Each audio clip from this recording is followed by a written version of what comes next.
ಇನ್ನು ಅಯೋಧ್ಯೆ ರಾಮ ಮಂದಿರದಲ್ಲಿ ಬಾಲರಾಮನ ಪ್ರಾಣ ಪ್ರತಿಷ್ಠಾಪನೆಗೆ ದಿನಗಣನೆ ಶುರುವಾಗಿದೆ. ಹಾಗಾದ್ರೆ ಬಾಲರಾಮ ಮೂರ್ತಿಯ ಪ್ರಾಣ ಪ್ರತಿಷ್ಠಾಪನೆಗೆ ಯಾವ ರೀತಿಯಾದಂತ ಸಿದ್ಧತೆ ನಡೀತಾ ಇದೆ, ಯಾವ ರೀತಿಯಾಗಿ ಆ ಪ್ರಾಣ ಪ್ರತಿಷ್ಠಾಪನೆ ಆಗುತ್ತೆ, ಇದಕ್ಕಿರುವಂತ ಧಾರ್ಮಿಕ ವಿಧಿವಿಧಾನಗಳೇನೇನು ತೋರಿಸ್ತೀವಿ ನೋಡಿ.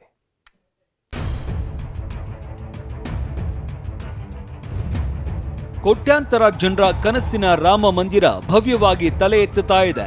ರಾಮ ಜನ್ಮಭೂಮಿ ಅಯೋಧ್ಯೆಯ ರಾಮ ಮಂದಿರದಲ್ಲಿ ಮರ್ಯಾದಾ ಪುರುಷೋತ್ತಮನ ಕಣ್ತುಂಬಿಕೊಳ್ಳುವುದಕ್ಕೆ ಕೋಟಿ ಕೋಟಿ ಕಂಗಳು ಕಾತರವಾಗಿವೆ. ಜನವರಿ 22ರಂದು ರಾಮ ಮಂದಿರದಲ್ಲಿ ಬಾಲರಾಮನ ದಿವ್ಯ ಮೂರ್ತಿಯ ಪ್ರಾಣ ಪ್ರತಿಷ್ಠಾಪನೆ ನಡೆಯಲಿದೆ. ಅದಕ್ಕಾಗಿ ಸಕಲ ಸಿದ್ಧತೆಯೂ ನಡೆದಿದೆ.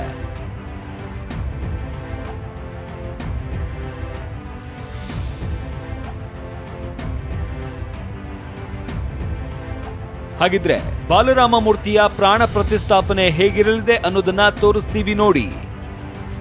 ಪ್ರಧಾನಿ ಮೋದಿ ರಾಮಮೂರ್ತಿ ಪ್ರಾಣ ಪ್ರತಿಷ್ಠಾಪನೆಯ ಆತಿಥ್ಯ ವಹಿಸಲಿದ್ದಾರೆ. ಅಲ್ಲದೆ ಪ್ರಧಾನಿ ಮೋದಿನೇ ಬಾಲರಾಮ ಮೂರ್ತಿಯ ಮೇಲಿನ ಪರದೆಯನ್ನ ತೆಗೆಯಲಿದ್ದಾರೆ. ಪ್ರಾಣ ಪ್ರತಿಷ್ಠಾಪನೆಯ ದಿನ ಪ್ರಧಾನಿ ಮೋದಿ ರಾಮಮೂರ್ತಿ ಕಣ್ಣಿಗೆ ಕಾಡಿಗೆ ಹಚ್ಚಲಿದ್ದಾರೆ. ಅಲ್ಲದೆ ಬಾಲರಾಮ ಮೂರ್ತಿಯ ಪ್ರಾಣ ಪ್ರತಿಷ್ಠಾಪನೆ ದಿನ ಚಿನ್ನದ ವಸ್ತ್ರ ತೊಡಿಸಲಾಗುತ್ತೆ.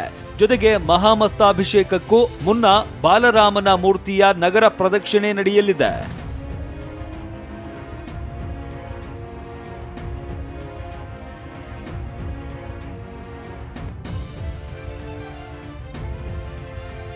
ಅಷ್ಟಕ್ಕೂ ಈ ಪ್ರಾಣ ಪ್ರತಿಷ್ಠಾಪನೆ 84 ಸೆಕೆಂಡ್ಗಳಲ್ಲಿ ನಡೆಯಲಿದ್ದು, ಈ 84 ಸೆಕೆಂಡ್ಗಳು ತುಂಬಾನೇ ವಿಶೇಷವಾಗಿದೆ.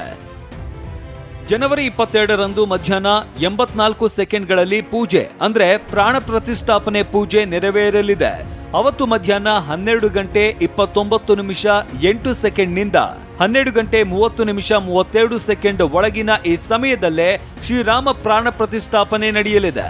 ಅಭಿಜಿತ್ ಮುಹೂರ್ತ ಬಂದಿರುವುದರಿಂದ ಒಳ್ಳೆಯದು ಹಾಗೂ ದೇಶಕ್ಕೆ ಒಳ್ಳೆಯದಾಗುತ್ತದೆ ಅಂತ ಪಂಡಿತರು ಹೇಳಿದ್ದಾರೆ. ಅಲ್ಲದೆ ಪ್ರಾಣ ಪ್ರತಿಷ್ಠಾಪನೆಗೂ ಮುನ್ನ ನವಗ್ರಹ ಪೂಜೆ ನಡೆಯಲಿದೆ. ಅಂದ್ರೆ ಪ್ರಾಣ ಪ್ರತಿಷ್ಠಾಪನೆಗಿಂತ ಕೆಲ ದಿನಗಳ ಮುನ್ನ ಪೂಜೆ ಆರಂಭವಾಗಲಿದೆ. ಸರಯೂ ನದಿಯ ಸಾವಿರಾರು ಲೀಟರ್ ನೀರಿನಿಂದ ದೇವಸ್ಥಾನ ಶುದ್ಧೀಕರಣ ನಡೆಯಲಿದೆ ಅಂತ ರಾಮ ಮಂದಿರ ಮುಖ್ಯ ಅರ್ಚಕ ಸತ್ಯೇಂದ್ರ ದಾಸ್ ಮಾಹಿತಿ ನೀಡಿದ್ದಾರೆ. ಅಷ್ಟಕ್ಕೂ ಜನವರಿ 16ರಿಂದಲೇ ಅಂದ್ರೆ 7 ದಿನ ಮುಂಚೆನೆ ಧಾರ್ಮಿಕ ಕೈಂಕರ್ಯಗಳು ಶುರುವಾಗಲಿದೆ.